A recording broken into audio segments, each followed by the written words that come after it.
All right, welcome. We are doing our grade 7 lesson on 5.3 using symbols to add fractions. So here's the bad news.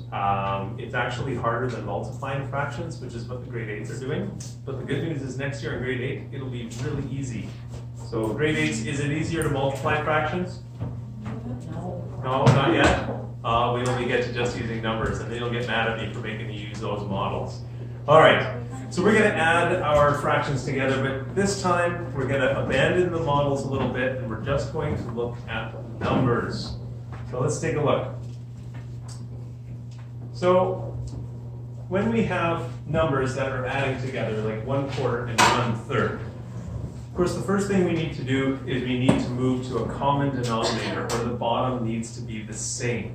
Because 1/3 and 1/4 are not really compatible. Like if I show them here and I have, say, oh, that's a bad example. This is where we made them compatible into 12s. So let's take a look at it over here on the board. I've got 1/4 plus 1/3. Well, 1/4 and 1/3 don't really work well together. Now, if I use blocks or fraction strips, etc., I can play around until I finally figure it out. But ultimately, the way it works is I need the bottom the same. So I need a common denominator. So the first thing I need for common denominator is 4 and 3. I do my multiples, and I will see that they all get to 12. And that's the first number they get to that's common. So since this is common, I'm going to turn these into 12s. Now I'm going to stop because I notice I've got a couple of people that are busy drawing, and I think it's important that they're part of this lesson. So if I want to get these into 12s, let's see, I think 4 times 3 works for 12, and 3 times 4 works for 12. Great. And, did I just say times 12? What did I just do? Oops. What times 4? But what do I put up here then? Same as the bottom. Same as the bottom. Can you keep that low just so it's not in front of the camera? I'm going to do same as bottom. Because if I multiply the top differently, it's going to get really different. Look what happens if I don't do the top. Then I would get 1/12. Is 1/12 equal to 1/3? No. Grade 8s, can I remind you we're shooting a video and you need to be quiet? Okay. So let's take a look. So I've got 1 times 3, 4 times 3, plus 1 times 4, plus 3 times 4. There we go. And then Johnny goes, great, I know how to do this. 3 plus 4 is 7, and 12 plus 12 is 24. Nope. No, we don't have the bottom. We just keep the bottom the same. That's why we have to have them the same throughout. Because if we just added the top and the bottom, well, I wouldn't have had to change anything in the start. So I got 7 12s. Can I simplify that at all, or is that? No, that's it. That's a prime number, so it must be as simple to get. Well, they did that here. They said 12 is a multiple of 3 and 4. 12 is a common denominator. It's a denominator the same between them, or common between them. 1/4 is equal to 3 12ths, and 1/3 is equal to 4 12ths. So we changed 1/4 plus 1/3 into 3 12ths plus 4 12ths, and that gave us 7 12ths. And that was easy right here. So you can see there was 1/4, 1/3. We changed them into 12ths, and now we can count up 1, 2, 3, 4, 5, 6, 7 12ths. How many of you already at this point are like, yeah, we're good. Okay. So I'm going to start moving a little faster. Here's a revision of it. This is what we did. We turned the quarter, and we did times 3 times 3. That's what we did here. We did the 1/3. We did times 4 times 4. Did that here. And we got this. And there they have it. But we can also get equivalent fractions by dividing, it says. Interesting. Well, let's look at an example on my board. I'm going to give you an example, and we're going to use dividing this time. All right.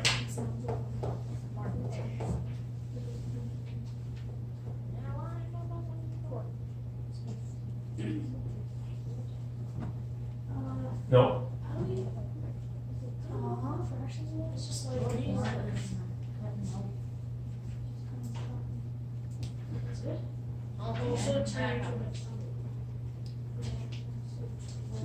Now you can also find equivalent fractions by dividing. So for example, the example gives here 8/10. If I can divide the top and bottom by something, do you know something I can divide the top and bottom by? I can divide it by 2, you got it. So let's do that. So is 8/10 equal to 4/5? Yes, it is. Yes, it is. And you can do that somewhat when you add these things. So for example, I notice I can divide all these numbers by 3. Do you agree that I can divide all those numbers by 3? Well, let's do that. Okay, that's 1 over 2 plus 1 over 3. Look at that, so they simplify down. But is this now easy to do? No, it's not. It still doesn't work. So I usually every year when I show kids this, they say, but can't I divide my way to get through? But can I add them yet? No, I can't. So yes, you can. You divide? Yes, you can. Will it help you? Sometimes, but most times not. So let's go back to the method we just learned before. Okay, I need a common multiple of 69. 69. Let's see if we can figure this out. 4. 6, 9.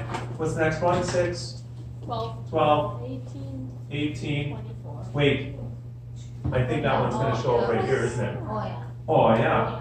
Okay, so we've got a common denominator now. Okay, so to make this into an 18, I got to go Times 3. times 3. And the top? Times 2.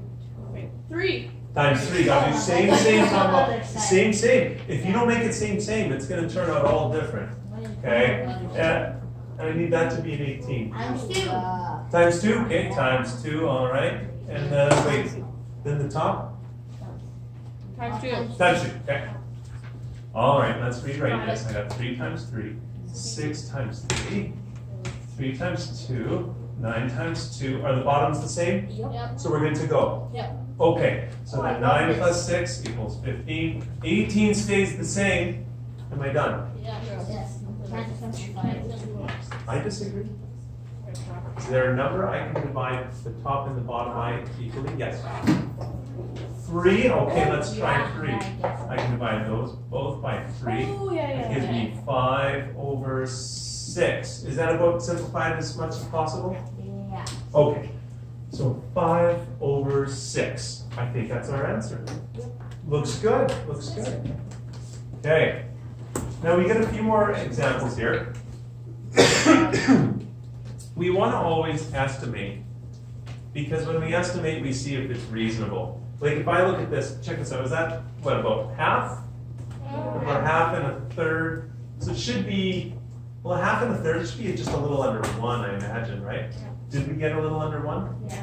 Okay, so that looks reasonable, right? Okay, as long as our answer is reasonable. The best math students, they always stop and go, is my answer reasonable? How many of you have missed that step? Then you get a quiz back and you're like, oh, yeah. Because you look at the quiz and you go, shoot, that wasn't reasonable. And then you know, yeah, exactly. Okay, so let's get some estimation first. Let's see, 4 9ths. What's that close to? 4 9. What's an easy fraction that's close to? 4 8. 4 8, like half? That's pretty close to half, isn't it? 4 9ths? That's close to half. That's almost 1. Okay, so this should be like maybe close to 1.5-ish. Does that make sense? Okay, so this is like a half. That's kind of like a 1. So it should be not too far from 1.5. Okay, so let's do our math, and then we'll ask ourselves, is that in the ballpark of 1.5? So 4 9ths and 5 6. Okay, well first I'm gonna pause the camera, and I want you to think, we already found a common denominator for 9 and 6, didn't we? I want you to use that knowledge, and I want you to see if you can solve that. Then we'll unpause and see if it's reasonable.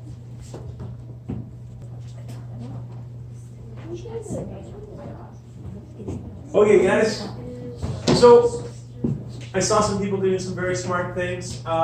One person I thought it was really neat, even though we had just done this, they wanted to do it for themselves and just double check and make sure that 18 was a common multiple. And sure enough, 18 is our first common multiple. So to turn this 18, we gotta go times 2 times 2. I do ask that you show this in your work so that we can see each step. because those of you who know when I'm marking, usually if you get a question wrong, we look at it and we see how much you got right until you made the small mistake. So I think almost everyone got this far, and then you rewrote it as 8 over 18 plus, I think it's 15 over 18, and you got 23 over 18. Am I done? No. No, this is an improper fraction, isn't it, when the numerator is too big? So let's go, so that's 1, because 23, if I had a pizza cut into 18 slices, You had 5 extra. and I had 23 slices, I've got more than a pizza there. I got one pizza with 5 pieces left over. Can I simplify that at all, or am I good to go? Five's Yeah, 5 is a prime number, so that means it can't be divided smaller. So that means I can't divide any numbers here. That's it, I am finished. Now let's see if we're right. When we went here, we said that was half, and this was kind of close to 1. So we figured our answer should be not too far from 1.5. And I noticed that's a little less than half, a little less than 1, so it's probably a little less than 1.5. So let's look. Is this a little less than 1.5? Yeah. It's in the ballpark, isn't it? Yeah. Okay, so it's somewhat reasonable to think that this would be a good answer. Our estimate says that it's not unreasonable. And here it runs through the same things. They said, look, when you've got 4 9s and 5 6, you need a common denominator. So they said, list the multiples. We did that here, and they got 18 as well. They said, so you're turning this 18 times 2 times 2. We did that times 2 times 2.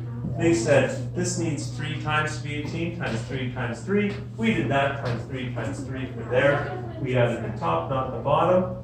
We found we had just more than 1 with 5 left over. So sure enough, they got 23 over 18 as well. Oh, and they did simplify. Well, thank goodness. They never do that in the marking. Oh, they don't simplify in the marking? No, it's like 23. Actually, sometimes wow. they do. Sometimes. I've seen them do it a couple of times. That's Okay, rare. okay. Pearson, are you hearing this? Okay, Pearson Publishing, if you watch this video, we're on to you. Oh yeah, we're on to you. Lazy. Okay, I've officially given them poop on YouTube land, okay? I'm sure they're already getting tweets from their boss. All right, now, that's the ball game, ladies and gentlemen. That's it. That's it. You already did this though. I know, but the thing is, we did it with the models, and so now you know what you're gonna do this week? You're just gonna step up to the plate, you're gonna crank it for the fences, you're gonna ace a quiz, it's gonna up your average just a little bit, and you're gonna feel good. Miss Helga, can you press stop on our camera, and we will upload that lesson, thank you very much.